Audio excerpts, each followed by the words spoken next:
I'm super passionate about parking because the parking requirements stopped, I want to say at least a third of the projects we were looking at. That's really the thing that feels devastating, that currently 40 people are currently unhoused who could be housed just in the savings on these parking.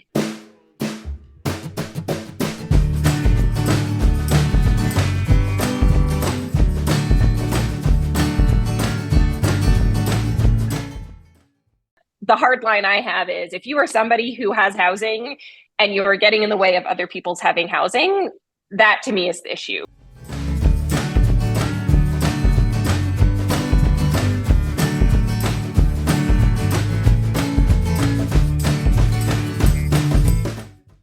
But let's think about the world we want to create, like biking and walking and places for people to thrive. And let's make sure the code is not creating barriers to creating those visions and goals that I know we all have. And I think the parking maximum versus the parking minimum, I think that's where the industry is going.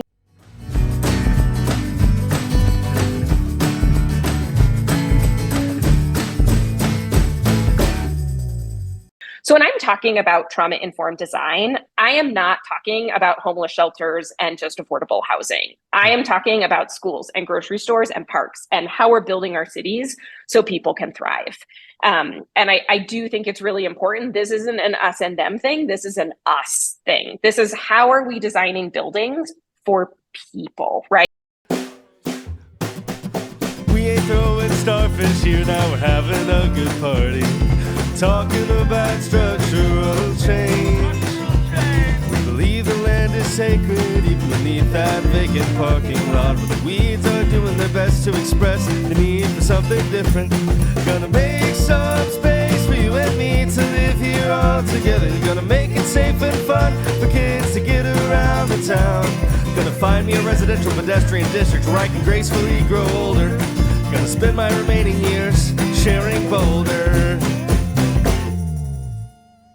Hello, Boulder and the wider world. This is the Sharing Boulder podcast. My name is Philip Ogren, and for episode 31, I spoke with Laura Rossbert, who has helped develop a framework called Trauma-Informed Design in her role as Shopworks Architecture in Denver, Colorado. Laura has collected data that measures the underutilization of parking at affordable housing buildings, and we discussed the negative impacts this has on current and potential affordable housing projects. We also talked about the trauma-informed design framework that Shopworks Architecture has created and given to the world. I met Laura when she presented at Boulder Housing Advisory Board meeting in May of 2023 and immediately thought, gee, more people should really hear about this. Sadly, it is very difficult to get people to listen to recordings of Housing Advisory Board meetings. Fortunately, she was willing to come on the podcast. We hope you enjoyed this interview with Laura Rossbert. Hello, Laura. Welcome to Sharing Boulder. Thank you so much for coming on the podcast today. If you could just, introduce yourself for starters. Sure. Yeah. Thanks so much for having me. I'm so excited to be with you. I'm Laura Rossbert. I work at Shopworks Architecture, where I'm our COO and housing specialist. That's great. Well, I came to know you because you came to a housing advisory board meeting up in Boulder.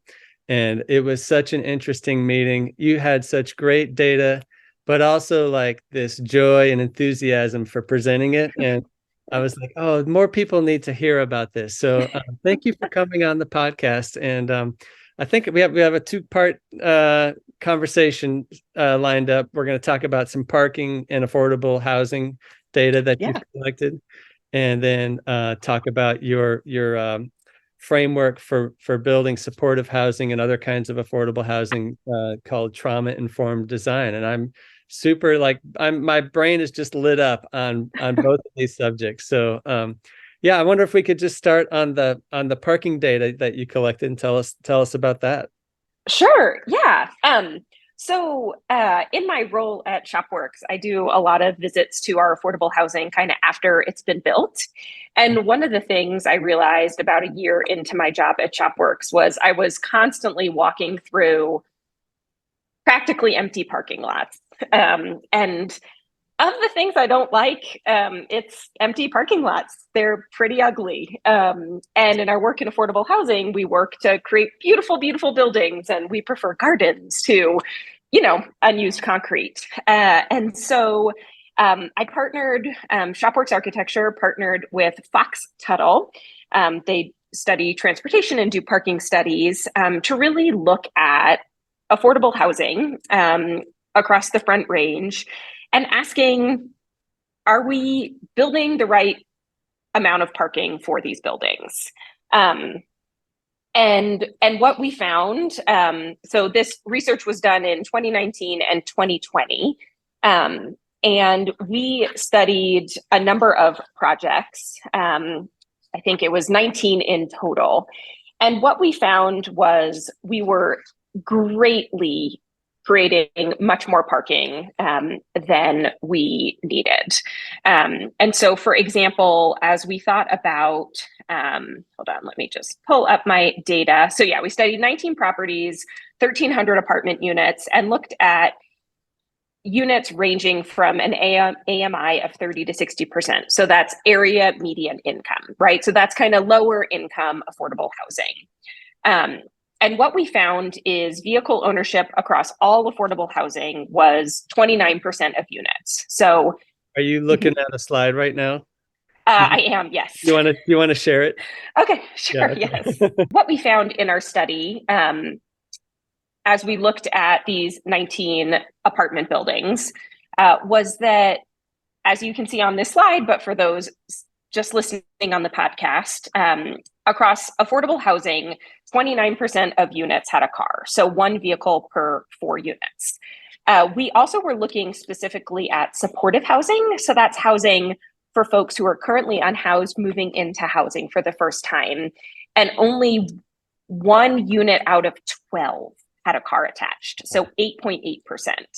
And as we can imagine, other things impacted the amount of parking utilized. So of course it was, the affordable housing level. It was also, as we thought about how close things were to walking and biking paths and transit services. And I will say these numbers shocked even me. That 8.8% number, I thought that would be close to 30%. And I come to this work having overseen the development of affordable housing here in Denver. So I joined Shopworks Architecture after being a part of the ownership team for Arroyo Village, which was 130 units of housing and a brand new homeless shelter built from the ground up. So I kind of have lived and breathed this work on kind of both ends of this. And I was really surprised. Is Arroyo Village surrounded by empty parking? So Arroyo Village, we actually were able to work with the city of Denver. We did some car sharing. We're literally at a light rail stop, and we gave all residents in the affordable housing RTD passes. So that actually has a pretty good level of parking. And what we find so Arroyo Village has 1, 2, and 3 bedroom units. And so we also find for kind of family affordable housing, they kind of have a higher rate of car ownership. Sometimes that's because families have lived in their cars. And so that's kind of been the one thing they've held on to as they sought to kind of get their feet back on the ground. Wow. So, and then I assume usage is going to be higher than 29% or 8.8% because of staff and visitors. Yeah. And I think that's, this interesting conversation I think that we need to have. So for staff, in a lot of affordable housing and specifically supportive housing, there's a high staff ratio, but those staff are actually working 24 hours a day, 7 days a week. And so while you might look at the staff number and be like, oh my gosh, there's 10 staff people, we need 10 spots for them. That's actually not the case because only certain staff are there, kind of the 9 to 5, for example. Yeah. And so, so I think this was focused, and in our study, we didn't do parking lot counts. I literally worked with every property manager in every apartment building and asked them, residents were required to register their car. And I asked every property manager how many people had a registered car. And they needed to register to get access to the parking garage and things of that nature. And so to me, these are really true numbers. They're as honest as we can get in this work. Yeah. So the difference between registered cars and the number of cars actually owned by occupants would be very small, right? Because Yep. if you don't have a registered car, you don't have a parking tag. You've got a ticket on your car. Or a boot. Exactly. Yep. Your car's getting towed. Yep. Yeah. Exactly. Well, did you study any Boulder properties for this? I think you did. Yeah, we did. So we looked at Lee Hill specifically in Boulder that was a part of this study. And as we think about kind of parking, they provided 14 parking spots, but only 3 residents have cars. Wow.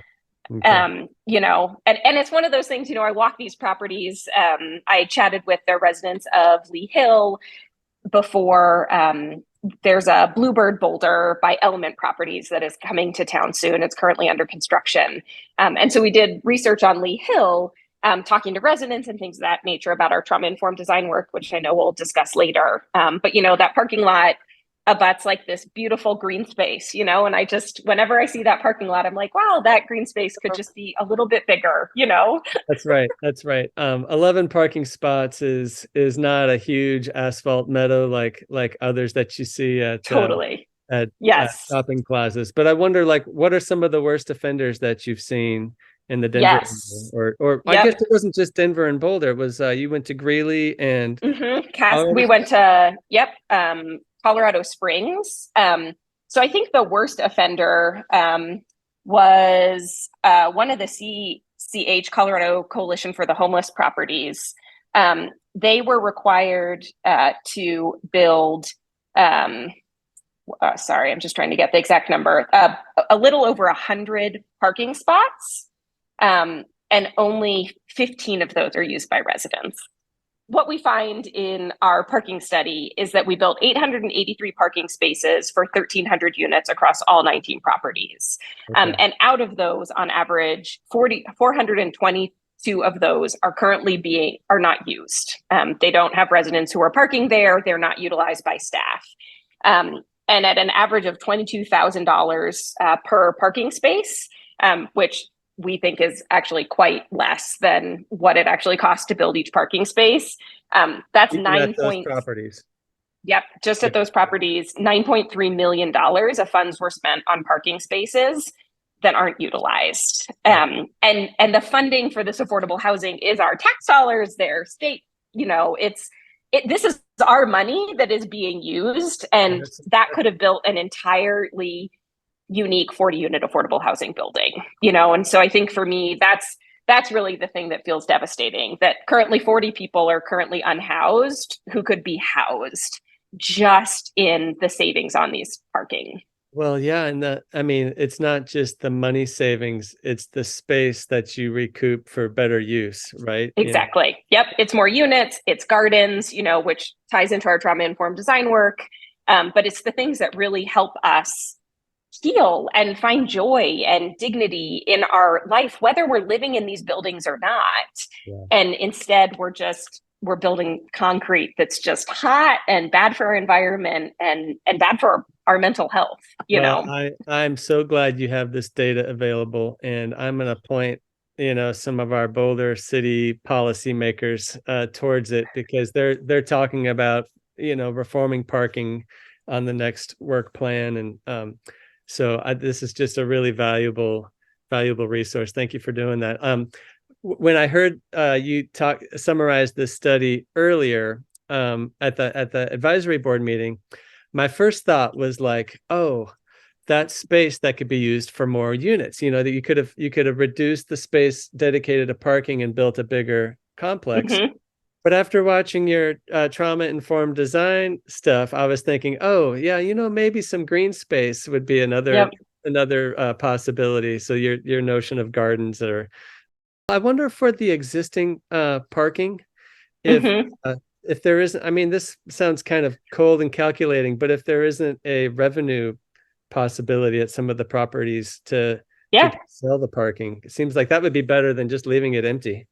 Yeah, I think I think the problem is that the biggest issue in right sizing parking is all the codes. Yeah. And Denver, I will say I've been incredibly impressed with their community planning department, and they have actually shifted parking requirements here in Denver since this study was created. So there was a RTD study done at the same time that we did our study. And there are folks who live in Denver and they're walking our properties as well and seeing this empty parking. And so in Denver, we were actually able to shift parking down to 0.1 spaces per unit for 60% AMI and below. So it's being mindful of kind of the results of this study, the RTD study, adding some flexibility for staff, but acknowledging, this is something we need to fix. And the parking code in Denver hadn't been updated in over a decade. And when parking code was originally created, supportive housing wasn't even a thing that existed yet. It wasn't a best practice. It wasn't happening. So I really do commend the city of Denver for seeing this problem and realizing we need to live our values. If we believe affordable housing is critical, we need to be getting rid of these barriers, and I think that's the big thing about parking is people are like, oh, wow, just building on parking you don't need, that's a problem. But actually the high level of parking requirements, because in Denver, in some parts of the city, it was 1.25 spots per unit. And there was a little bit of an affordable housing. You could cut some of those, but still, what that did is it adds this extra level of cost to these affordable housing developments. It makes them required to buy larger plots of land. Yeah. And that's the real problem is that parking, I'm super passionate about parking because the parking requirements stopped, I want to say at least a third of the projects we were looking at before they even hit the visioning stage. We'd look at the parking requirement, we'd look at trying to convince people that the parking wasn't necessary. It was too much risk for a process that's already tenuous. It doesn't pencil out close enough to even go from there. Yeah, exactly. And so I think for me, I've become passionate about parking because I want people to be housed. I want everybody who lives to have safe and stable and dignified housing, and parking requirements are getting in the way and they're unnecessary in many ways. Well, I've often joked that there's only one thing worse than a full parking lot. And I think the answer. It's an empty parking lot. Exactly. It's the worst, Totally. Yeah. Well, that's great work. Thank you for tackling that. Do you have anything else you want to say about parking, or can we move on? I don't think so. Informed design. Yeah. So, yeah. I don't want to try to introduce it. Why don't you just go ahead and tee it up? Sure. Yeah.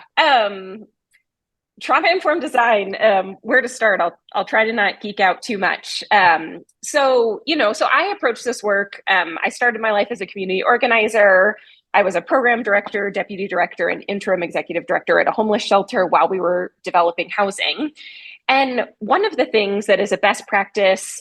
You used a lot of words to describe your role, except what you actually did there. So did you live at supportive housing and you were like a staff member on site, or you were?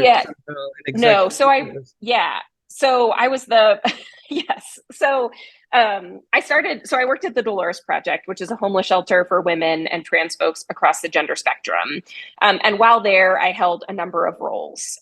So I oversaw the homeless shelter from kind of the programs and services side. And then kind of throughout my time, I took higher levels of responsibility. And for my last bit of time there, I was the interim executive director while we were finishing up our housing development.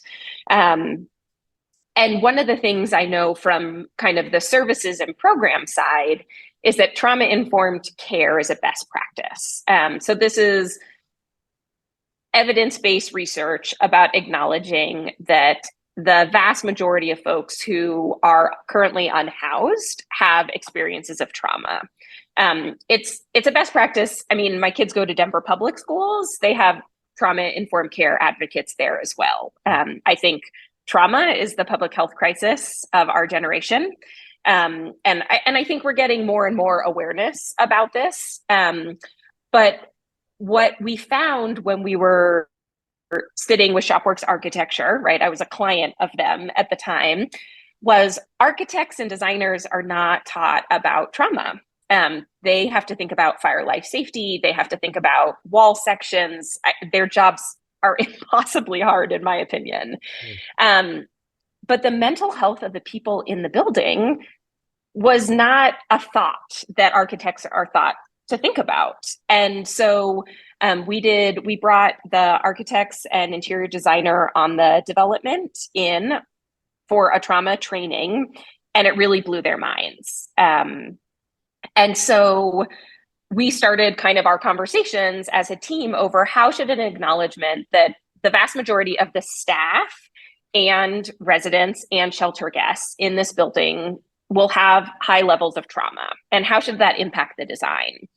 And we were doing research, and there wasn't a lot out there. We could find research on how to inform the design of a therapist's office based on trauma, but that feels really different than how to design somebody's home. And so back in 2016, we started just trying to think these thoughts on Arroyo Village as a development specifically. So that was a partnership with Rocky Mountain Communities, who does affordable housing, and the Dolores Project, who ran a homeless shelter and is now running supportive housing. And it's been such a journey as we think about it. I think the heart and soul of it is acknowledging when folks have experienced trauma, especially kids. Kids' brains are forming 1 million new neural connections every second. And when kids experience trauma, we see that trauma wears a groove in the developing brain, right? And so if kids experience trauma, and adults, the average age of guests at the Dolores Project was 49 years old. But chronic states of trauma keep people in fight, flight, or freeze. And what we find is brains that are constantly in that fight, flight, or freeze, even once they leave the traumatic situation, they still, quote, overreact to triggers that are actually could be even safe. But their bodies overreact to the triggers and then underreact. The prefrontal cortex underreacts, which is the thing that puts on the brake and tells people they're safe. And so we see kind of even decades later, folks who have experiences of trauma are hypervigilant. They focus on threat-related cues. So wherever they go, I mean, we're all scanning our environment. Biophilia tells us we're constantly looking at where we're safe and where we're not. But folks who have higher levels of trauma and those experiences kind of look at that even higher, right? I have friends who are like, can you sit with your back to the door? Because I actually won't be able to eat our meal together if my back is to the door. And I'm like, okay, sure, right? But those are things I don't think about as much.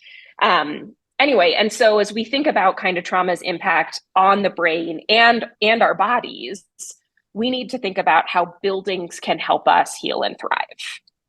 When you were talking about scanning the environment, it reminded me of this word I learned watching the videos, thigmotaxis. I don't know if I'm saying it right.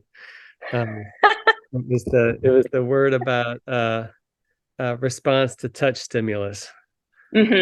Yes. Anyways. Yes. Well, and I think, research on biophilia, Rochelle Maker at Group 14 is a member of our research team.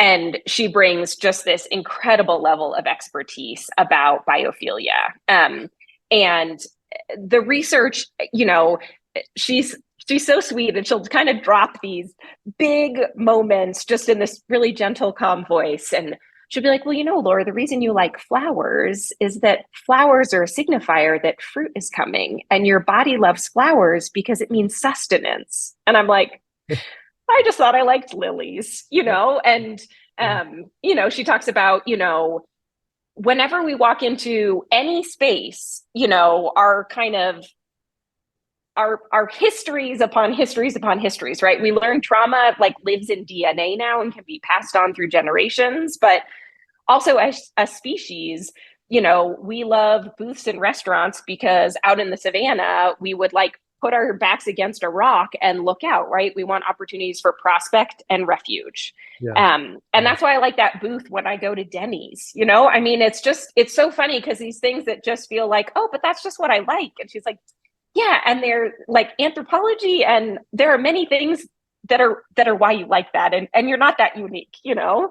And so I think, you know, biophilia alongside trauma-informed care, this huge foundation of our work because they are evidence-based, you know, and we've gotten recent grant funding from the Sozo Se Foundation and the Kaiser Permanente Foundation to develop that kind of same level of evidence-based research about trauma-informed design.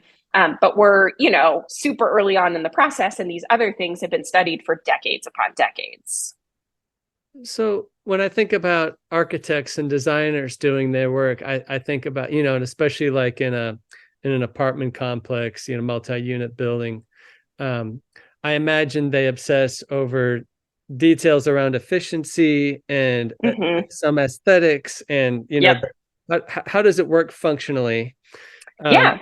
And so the notion that trauma informed care, a lens on that should affect how they arrange a unit or the of the entryway. How does the rubber hit the road there? Yeah, that's a really great question. And I think, you know, we do have a trauma-informed design framework. So we came out with an original one in 2020, and then we created a second one. We just in May 2023, we published our new framework. And so the key part of our trauma-informed design work is talking to the folks who are going to use the building. That I don't, you know, and which is this is a theme not on rocket podcast. Science. This is a theme on the podcast. You ask people who are going to live there what they want. What they want, and they're right. They know what they need. You know, and so we did this at the Dolores Project. I'm a community organizer by training, and we're designing a homeless shelter. And so I take the design of spaces to our guests. We had a guest advisory committee that met monthly, and I would ask them, what do you think is working here, and what should we change? You know, and so, for example, the one that really floored me, and really for me, just kind of solidified the importance of that work was in the old iteration of the shelter, the staff office was on the opposite side of the dorm. It was just an old retrofitted building. That's what we could do. We were thankful for the building. And so in the new iteration of the building, I put the staff office with glass doors across a hall from the dorm with glass doors. And I was pretty excited because I'm like, we are solving this problem that has constantly been an issue. If a guest is having an issue in the middle of the night, somebody has to run down the hallway, it's dark, it's scary, it doesn't feel good. And that the guest looked at me and said, that is not good enough, Laura. And the average age of guest is 49. So these are like, you know, older folks. And I was like, what do you mean? And they're like, we want the staff office inside the dorm. And for me, that is like, but I'm offering you dignity and privacy and respect. Like, why do you want staff looking over you? And they're like, because if staff are watching me while I sleep, I will rest for the first time in a decade, Laura. And here I was with my best of intentions, but if I had not been doing the process that we've now iterated as our trauma-informed design process, those guests would not rest. And it would be all my fault because I'm the one who made that decision with the best of intentions. Yeah, because that notion of privacy is a very powerful intuition that right. People, especially people that have been traumatized, are gonna not going to want to be exposed. Right. That's an interesting. Yeah. Wow. But I imagine that that particular need or desire is kind of widely different for different people, right? Exactly. Yep. And I think that's the thing, you know, so the heart of our trauma-informed design work is we have our framework, which I might just pull up right now briefly. In the middle, we have the foundational idea of safety. Safety is absolutely critical for trauma-informed design. If I don't feel safe in a space, I'm never going to move on my path towards stability, towards healing. That's true for all of us as human beings, right? And I do want to take a second and say, The studies demonstrate that 67% of Americans have experiences of trauma, have what's called an ACE score, an adverse childhood experiences score. So when I'm talking about trauma-informed design, I am not talking about homeless shelters and just affordable housing. I am talking about schools and grocery stores and parks and how we're building our cities so people can thrive. And I do think it's really important. This isn't an us and them thing. This is an us thing. This is how are we designing buildings for people, right? My parking work is how are we designing cities and spaces for human beings, not cars? I understand humans drive cars, but like we got to prioritize our health, our mental health first. And so as we think about this TID framework, then we have the 3 C's around it: connection, choice, and comfort. Connection, the way that we get through this life is together. It's critical to design spaces for connection. We see this in things like making sure staff offices are in close proximity to amenity spaces. We find we made this mistake at the Dolores Apartments at Arroyo Village. The staff offices are on the first floor and this glorious amenity space is on the second floor, and nobody uses the second floor amenity space. They always sit in the 4 little chairs in the lobby, right? We as human beings in our hard moments, we want to be close to people, and that closeness might look different, right? And that's why the concept of choice is critical. Sometimes when people are having a hard moment, they want to go and they want to sit across from the staff desk and just like word vomit, right? I'm a word vomiter when I'm having a moment, right? I call a friend and I'm just like, can we go for a walk? And I just need to talk. Yeah. And through that talking, I figure things out. But other people, if they're having a hard moment, I think of an individual who was at Laurel House, which is supportive housing for youth who are unhoused moving into housing. And one of the individuals there noted, when I'm having a hard moment, I leave my individual apartment because I know I'm not always safe to myself if I'm alone, but I don't want to talk to anybody. And so we created these little reading nooks. They're these little kind of circular cutouts with some soft pillows on just the outside walls of a bigger amenity space. And they said sometimes they'll spend 8 hours there because they can see people. There may be like 18 inches Yep. into the cutout of the wall with Yep. Yeah. So their full body can kind of snuggle up into that. They can be in the fetal position. They can be around other people, but they don't have to talk or engage with anybody else. And it's one of the ways they keep themselves safe, right? So choice, this is also about empowerment, right? We all like having choices. So dimmer switches, how do we do different furniture and different units? What does that look like? And comfort.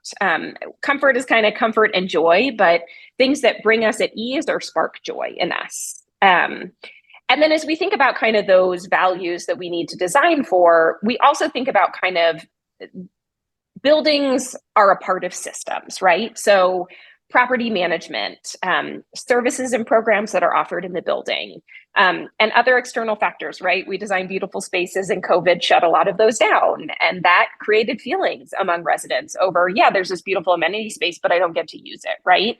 And that was to protect people's safety, but that felt hard, right? So this beautiful space, instead of helping people heal, was another triggering like, I don't get nice things, right? And now those spaces are open and, I'll be interested in some of those buildings to hear a couple years out, kind of has that identity shifted now that you can use those. And then as we think about our TID framework, there's this idea of know, learn, and commit. If we are designing housing for a population that is different than the identities that we share, and even if it is the same, because we all have different experiences. We need to make sure that we're taking time to get to know those individuals, to maybe unlearn some unhelpful things we might assume about those individuals, and commit to this work. So we have a 4-phase process, which I'm happy to go into later. But a lot of this work is when I asked the guests at the shelter what they needed and they told me, I gave it to them as much as humanly possible, including personally fundraising hundreds of thousands of dollars to make beautiful things happen that weren't in the budget, right? That we need to trust that people know what they need. And if we are in a positions of power, we need to do everything in that power to make sure people access those things. Awesome. Well, I do hope we get to the 4 steps of the the TID. I forgot what you call it, engagement process, or Hmm. because there's a few things I'm eager to talk about, especially that second step about pre-occupancy evaluation. Hmm. Yes. Yeah. Can we just launch into that? Great. Perfect. Yes, yeah. So one of the things is we put out our initial framework in 2020, expecting, I was like, maybe 100 people will read this publication. That'll be great. We sit, 3 years after that, and we've had thousands of people engaged in our work, from groups like the DC Housing Authority, to medical experts in the UK, to universities, to folks building affordable housing, Corporation for Supportive Housing, Enterprise Community Partners. Our partnerships on this have just been phenomenal. And one of the things that the industry asked for once we put out our original framework was, okay, you got to make this plain. What does this look like, right? Of course, we want to design spaces that are safe, but how do we do that? And so we created a couple more publications. One is an architectural principles document, and then one was this trauma-informed design process. So all of these materials are available on our website, shopworksarch.com/TID. And hope you'll put that in the show notes. But Definitely will. Yes. There's so much more than I can share in this podcast. And so what we really iterated on through over 40 trauma-informed design processes on different projects was this process. How do we do this? How do we live into this? So first we set a vision, we do trainings, we think about that know, learn, commit. We say, who's this development for? What learning do we need to do? That's phase one. And then phase two is really the meat of our work, pre-occupancy evaluation. And so we take time on every project at the beginning, and we go and we talk to staff, property management, and potential residents of buildings or kind of utilizers of shelters about what they need and want. Tell me how you experience, where do you feel safe? Where do you make connections to staff? Where do you make connections to fellow residents? And we put together reports, and I'm happy to share sample reports with folks if they want them. Again, all of this is open source. The goal is that our work helps others do this work, and that we learn things from you when you start diving into it. Well, and that's really the key, and that's where we learn those questions of, you ask, where does the rubber meet the road? That's where I learn, this is what safety feels like to this population, right? So things are different across gender lines, across identities, across races, across neighborhoods. And so we need to make sure that we're not just assuming what safety feels like for people, but we're asking them what is safe, and then trying to kind of copy some of those deep ideas into the design of these buildings. It's so funny because even as I asked you the question about the rubber hits the road, the answer I was wanting was like, oh, you just rearrange things like this. Yeah. It looks like this, No. And, so you can kind of put a drawing up that says, like, here's how you would change an apartment to make it safe for this population, or ideal. And you're just relentless about coming back to the fact that you have to listen to people. Yep. and get their input. And this really resonates with me on in kind of two dimensions. One is I'm a software guy, and if you go off and build software without understanding the users that are going to be solving problems with this, you're solving the wrong problem. I mean, that's just like a basic understanding of software development. You cannot go build software without understanding the workflow of the people you're building it for. So there's a very nice parallel there. Yep. Boulder's Politics, one of the events that sort of kicks off the campaign season for City Council, which is in odd years. So we've just launched a new odd year City Council campaign season. There's an event called the Raucous Caucus. And one of the questions they asked, I don't remember if they asked, I think they asked just a few of the candidates, was, what is the most underrepresented population in Boulder? And the answer, I was like, oh, I want to answer this, because for me, the answer is the people who don't live here yet, who would, future residents are often the Yes. most unheard, unlistened Mm. to. They're not part of Yes. the political process. And there's just, just like thinking about the political landscape of housing. Mm-hmm. um, Yes. there's kind of two things that are always working against housing. One is just change versus not changing. It's so easy to Yep. not change, and the Mm-hmm. rules are kind of set up to impede fast Yep. change, right? But the other is like the incumbents versus the newcomers. And Mm-hmm. the newcomers don't know who they are frequently, Yep. and they're not there to say, "Hey, I'd like to," like, because all the incumbents know who they are, and they can show up Right. and protest a new building, um, Right. and much less, think about, this whole phase two of pre-occupancy evaluation, where you actually invite the newcomers in and say, Yep. "What do you want built here?" I mean, like, we don't even get to that. It's more like, will we allow anything to be built here at all? So I Yeah. just I just like it just to me, it just sort of flips the whole script of who are we building this for, and who gets affected. Yep. And in the Yeah. political realm, it's always about who's negatively impacted by some new housing, rather than like Yep. the visionary, how can we make this as beautiful as possible for the people that are going to use it.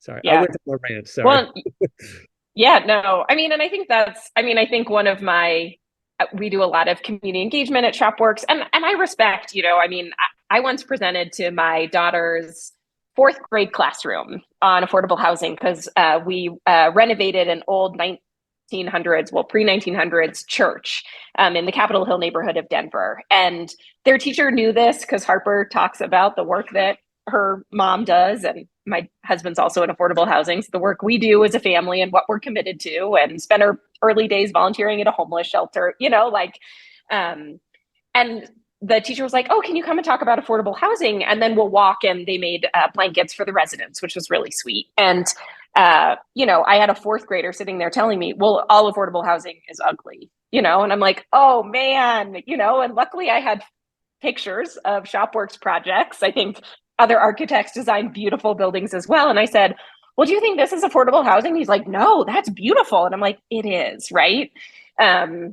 Anyway, so as I think about our community engagement, for me, it's like, I know I tried to not shame a fourth grader. I really tried to be the bigger person in the room, Back that but kid I do down. think, I think we're all, I hate change. Like, change terrifies me, but I do think there's all these misconceptions. But, to me, the hard line I have is, if you are somebody who has housing and you're getting in the way of other people's having housing, that to me is the issue. Because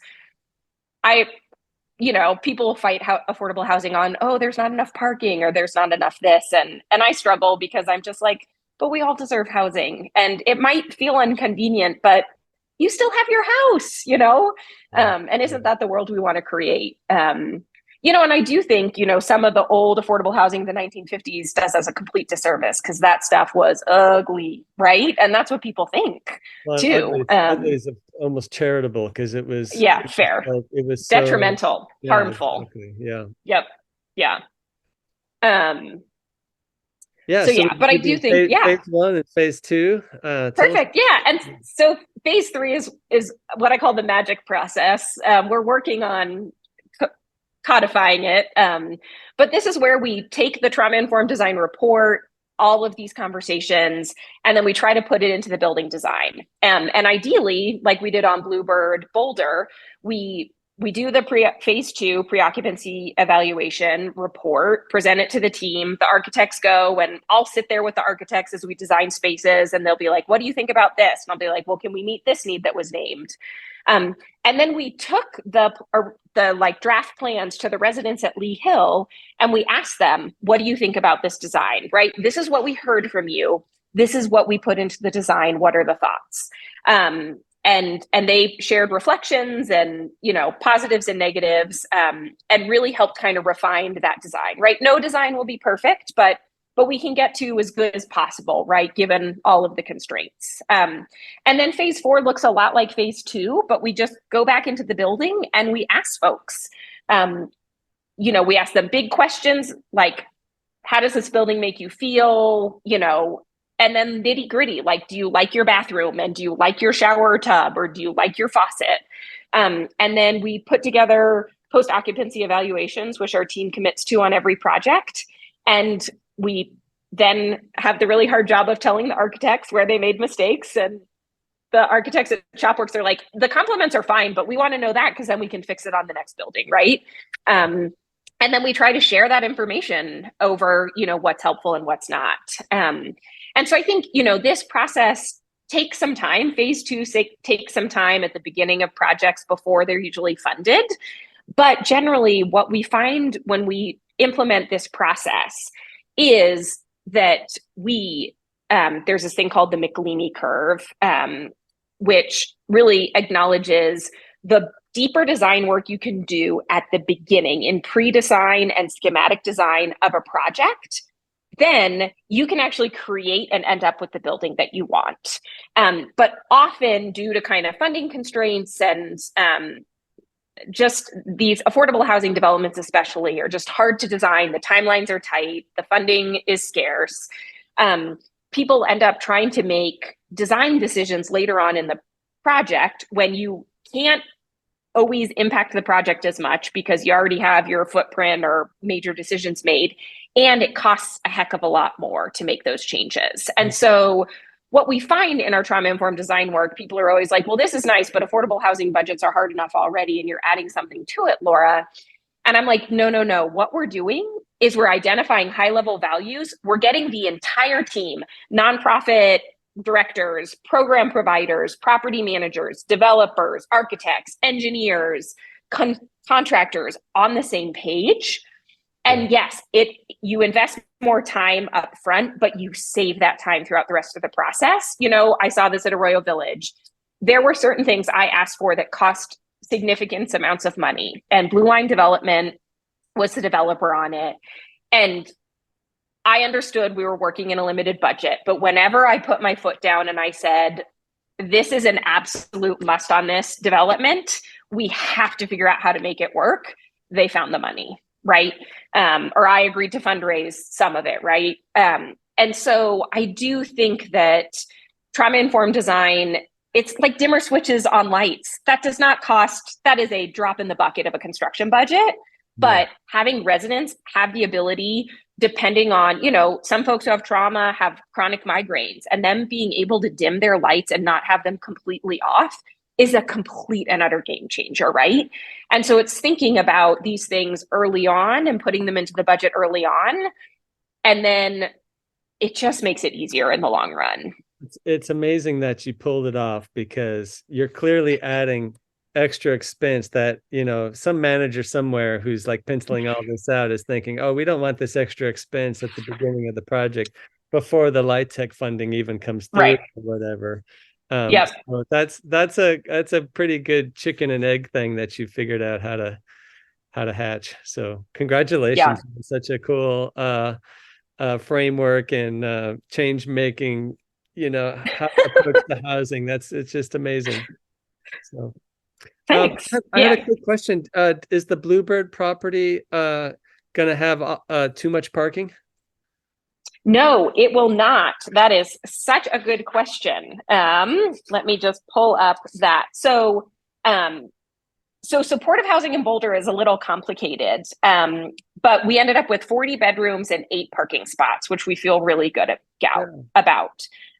So supportive housing in Boulder has a really kind of specific place in the code. It can be categorized as residential care versus just kind of straight up affordable housing, like a group home kind of. Yep. Even though it's just apartment homes, but we'll use that because it really does help the parking.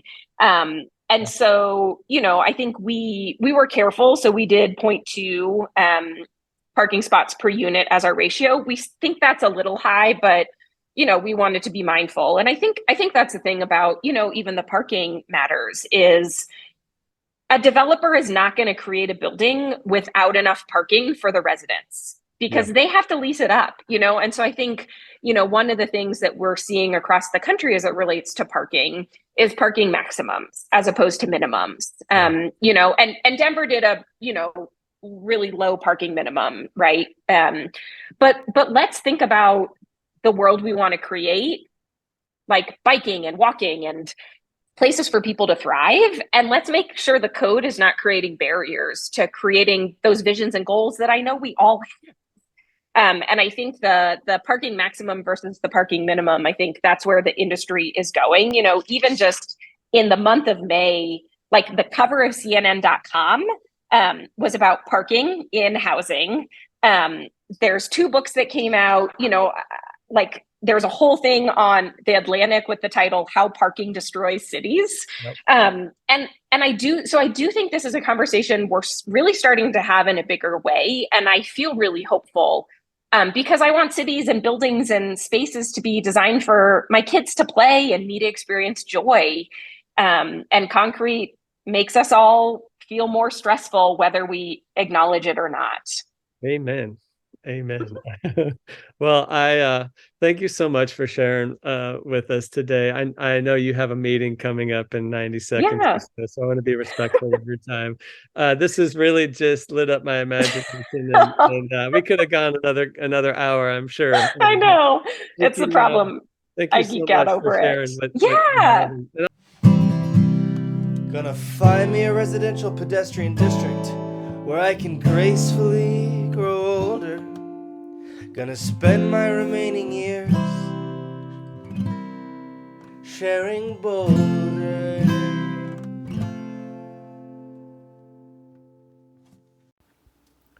Thank you for listening to Sharing Boulder. Please support the podcast by sharing it with your friends and neighbors. You can contact me at linktree.com/PhilipOgren, which you can find by DuckDuckGoing Linktree Philip Ogren, or by visiting sharingboulder.us, where you can also find show notes and previous episodes. This episode of Sharing Boulder was produced by Philip Ogren, and the music was created by Nathaniel Ogren and Sack Lunch. Keep sharing, Boulder.